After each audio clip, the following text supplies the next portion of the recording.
Ouais les gars, c'est encore gâté certainement sûrement. Sous le départ, il vient de partager une vidéo sur sa page Facebook en disant que Ouattara c'est fini. Déclaration importante de KCI sur la situation sociopolitique. Non au 4e mandat. Donc les gars, je vous laisse regarder la vidéo par vous-même. Likez, commentez et surtout partagez la vidéo maximum comme d'habitude. On est ensemble, ciao. La déclaration de la coalition pour l'alternance pacifique en Côte d'Ivoire suite à la publication de la liste des candidats aux élections du 25 octobre 2025. Depuis sa sortie officielle, le 10 mars 2025, la CAPCI a entrepris plusieurs démarches, dont des courriers au chef de l'État, une demande d'audience au ministre de l'Intérieur et des tournées de sensibilisation afin de demander l'ouverture d'un dialogue politique avec le gouvernement et surtout entre le gouvernement, les partis politiques de l'opposition, les organisations de la société civile, en vue d'engager les réformes permettant d'avoir des élections justes, transparentes, inclusives, pour éviter à notre pays les tourments des scrutins précédents, dont le dernier, celui de 2020, a fait officiellement, vous le savez très bien, plus de 80 victimes. Malheureusement, le gouvernement de la Côte d'Ivoire a choisi d'ignorer nos différents appels en dépit des marches, meetings non violents et autres actions entreprises par notre coalition, par d'autres partis de l'opposition, par des organisations de la société civile et certaines communautés religieuses.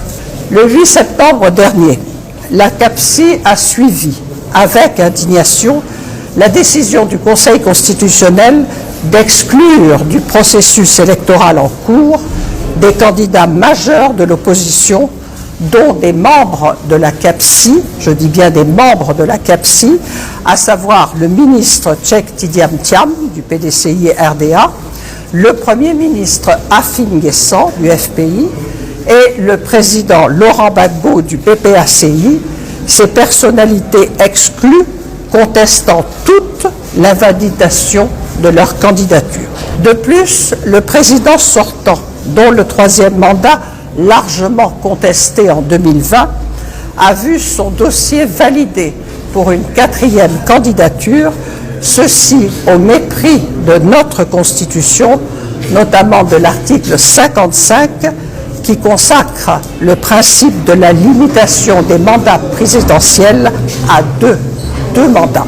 Ces décisions du Conseil constitutionnel et le refus du dialogue politique, loin de renforcer notre démocratie, portent gravement atteinte au droit de chaque citoyen de choisir librement ses dirigeants.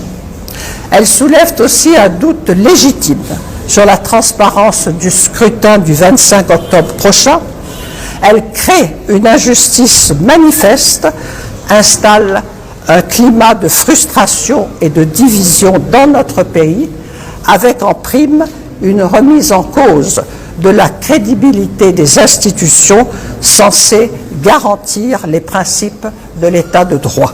La coalition pour l'alternance pacifique en Côte d'Ivoire note la validation de la candidature de Mme Simone Eyivé Gbagbo, présidente du MGC, première porte-parole de la CAPCI, et la proposition qu'elle fait de se faire représenter au sein de notre coalition afin de pouvoir se consacrer totalement à sa campagne électorale. Aussi, la parole de la CAPCI sera dorénavant portée principalement par moi-même, Danielle Boni-Clavry, présidente de l'URD et jusque-là 2e porte-parole. En conformité avec son objet, la CAPCI réaffirme son engagement à organiser l'unité d'action des partis politiques de l'opposition en faveur des réformes électorales susceptibles de garantir des élections inclusives, libres, justes, transparentes et apaisées. La CAPCI est solidaire du Front commun dans son combat et invite toute l'opposition ainsi que tous les citoyens ivoiriens à s'unir pour dire non aux injustices, à l'exclusion et à l'instrumentalisation de nos institutions. La CAPCI rappelle avec force que la démocratie ne saurait être la confiscation du pouvoir par l'arbitraire et qu'elle doit en outre être fondée sur l'inclusion, le dialogue et le respect des lois et des règles. La CAPCI appelle enfin l'ensemble des forces politiques, sociales et citoyennes à rester mobilisées et unies afin que la volonté du peuple souverain prévale. Je vous remercie. Les responsabilités sont individuelles. La Côte d'Ivoire est le seul pays au monde où les responsabilités, c'est-à-dire chacun commet son acte et puis on vient prendre les responsabilités en groupe. Arrêtez s'il vous plaît. Arrêtez. Si vous n'êtes plus capable, si vous savez que c'est de la débandade dans votre camp, mais ça dit que libérez le plancher. Libérez le plancher. Les Ivoiriens sont fatigués de cette atmosphère toxique dans laquelle ils sont. Les Ivoiriens sont plus capables. Les Ivoiriens vivent dans la peur. À la veille, ça dit qu'à la veille de ce mois d'octobre, les Ivoiriens sont traumatisés. C'est pas possible.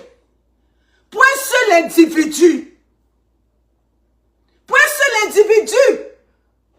Chaque jour que les gens se réveillent, ça dit que quelqu'un va aller dépenser son argent. Oui, il doit aller dépenser.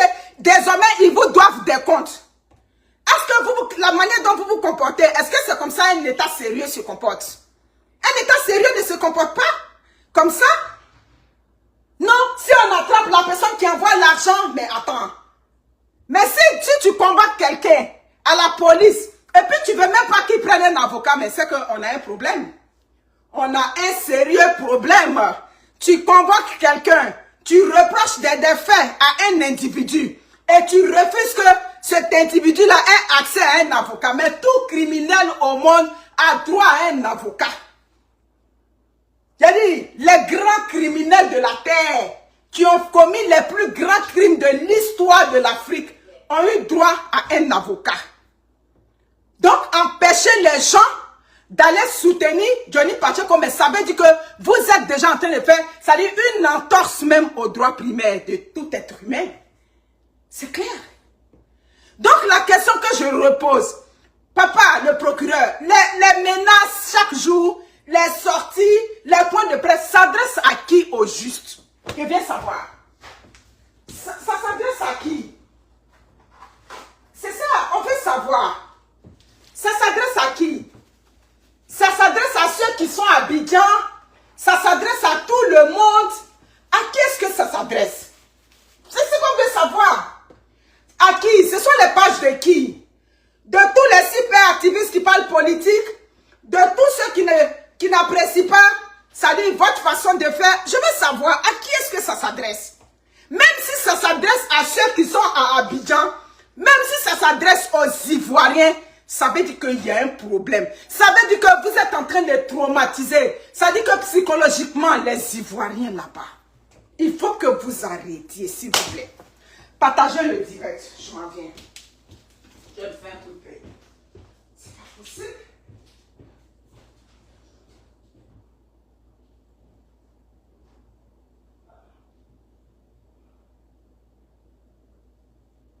Partagez le direct, Charles.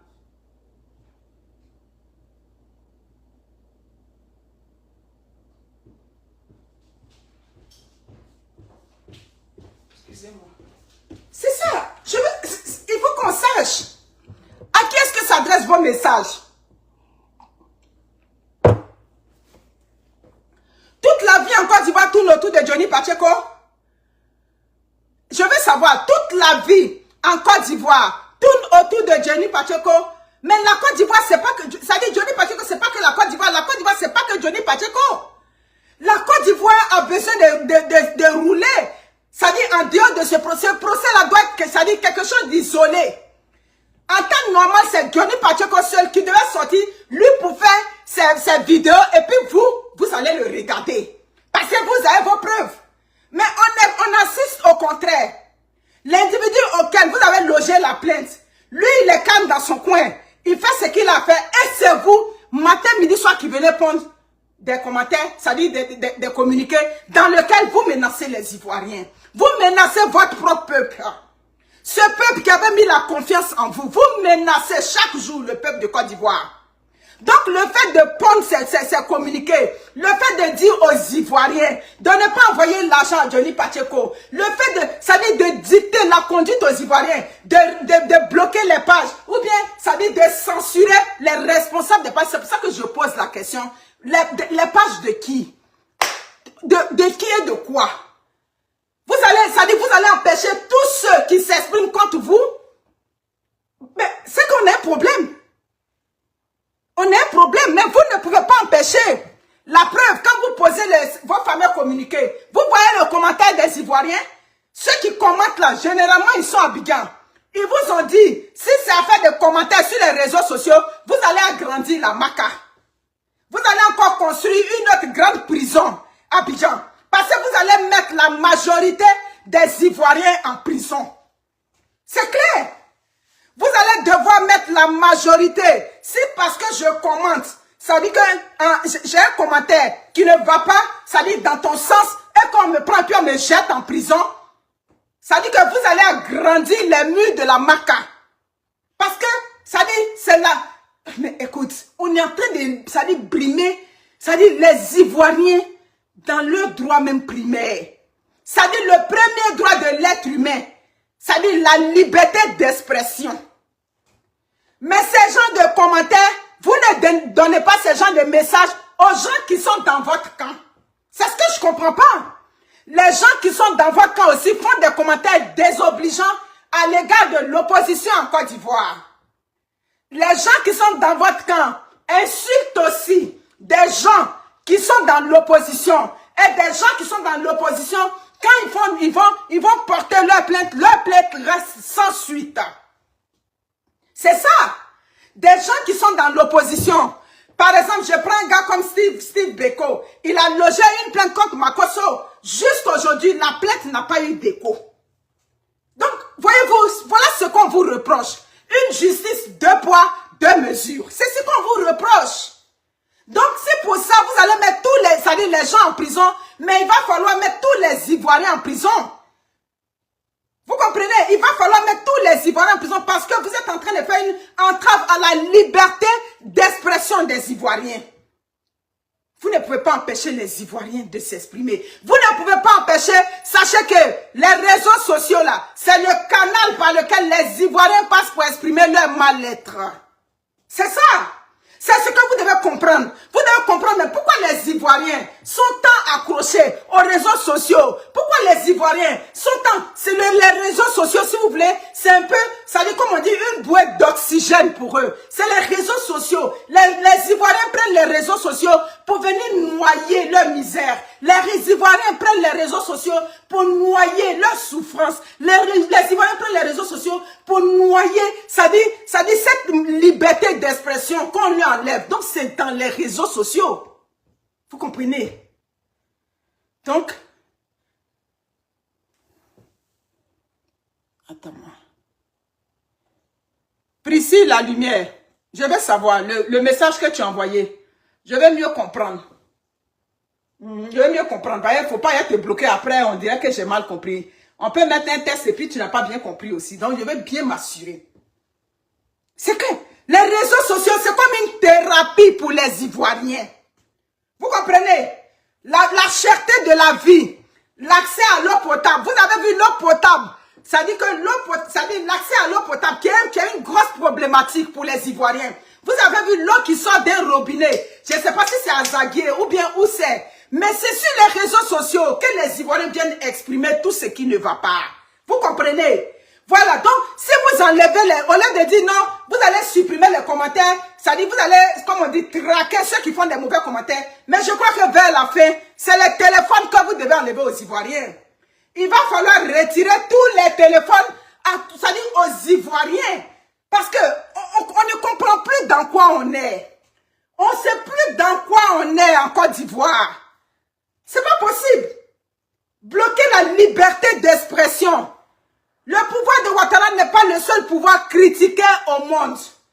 Aujourd'hui, avec les réseaux sociaux, tous les pouvoirs sont critiqués. Même ici au Canada, le premier ministre à Ottawa, matin, midi, soir, les gens sont sur sa tête. Il est critiqué, sa politique est critiquée, tout et tout. Donc, vous ne pouvez pas, ça dit, vous êtes en train de filer du mauvais coton. Vraiment, monsieur le procureur, s'il vous plaît, restez, ça dit que, ça dit, les mots me manquent. Les mots me manquent. Tu vas voir un papa comme ça, ça dit, c'est la justice qui est là comme ça. Ça, c'est la justice. Est-ce qu'on est en train d'assister à une justice qui est équitable, juste? C'est ça qui est là? C'est la justice qui est là comme ça? Il est 30. Priscille Lumière, tu n'as pas encore répondu. C'est clair.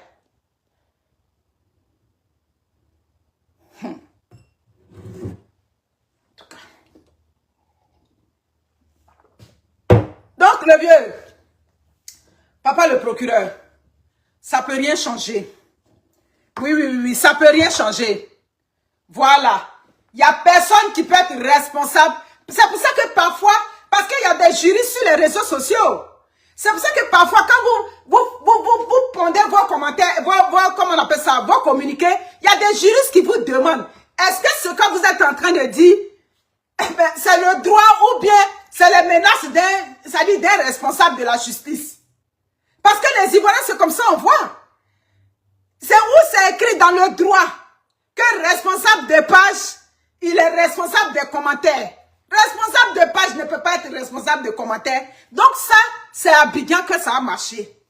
C'est à Abidjan là-bas. Et même à Abidjan encore, ça veut dire qu'on a un problème.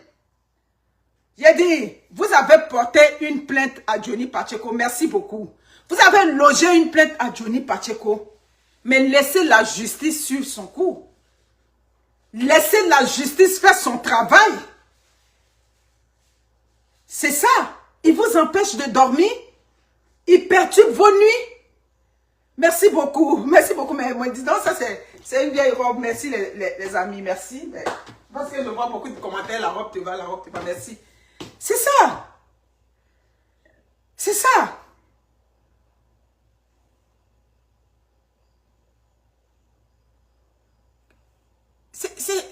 Mais, où on a vu ça? Où on a vu ça? Mais c'est honteux ce que vous êtes en train de faire. C'est vraiment honteux. Infligez ça à votre propre population. C'est votre population. Hein? Mes amis, je vous aime. Je vais m'apprêter. Je ne sais plus quoi dire. Les mots me manquent là. Donc, mes chers frères ivoiriens. Non mais, c'est ça. Juridiquement, partout, on peut empêcher quelqu'un. On peut empêcher quelqu'un de dire non, tu ne donnes pas ton argent pour qu'elle lui prenne. Où on a vu ça, Niamey? C'est où on a vu ça? Donc, les Ivoiriens, ça ne doit pas vous empêcher d'apporter de l'aide à Johnny Pacheco. En aucun cas. Voilà. Vous êtes ici, en Occident. Le email, ça tient toujours. Le email est bon pour lui envoyer, ça dit que de l'argent sur le PayPal. Le numéro qu'ils ont envoyé, ça dit que j'ai affiché sur ma page. Les numéros sont bons pour lui apporter de l'aide pour prendre un avocat. Il a le droit de prendre un avocat. Voilà. En tant qu'un être humain, il a droit à un avocat pour aller défendre ses droits. Le plus grand criminel a droit à un avocat. Ça, c'est une loi du monde entier. Donc, on ne peut pas mettre quelqu'un en prison parce que tu as apporté de l'aide à Johnny Pacheco pour prendre un avocat. Il n'y a aucune justice au monde où on peut poursuivre quelqu'un. C'est vous qui avez dit qu'il est un terreau. Est-ce que nous, on a dit qu'il est terreau? C'est vous qui avez dit ça. Voilà, donc nous, on peut lui apporter notre aide. Donc les Ivoiriens, il n'y a aucun pays au monde qui peut empêcher quelqu'un, ça dit que de faire de son argent ce qu'il veut. Il n'y a pas un pays au monde. J'ai dit, petit, vous êtes en train de faire. C'est ce qui va se retourner contre vous-même. Il y a des petits détails que vous pouvez regarder en tant qu'un pouvoir d'État. Et puis vous allez dire, bon ça, c'est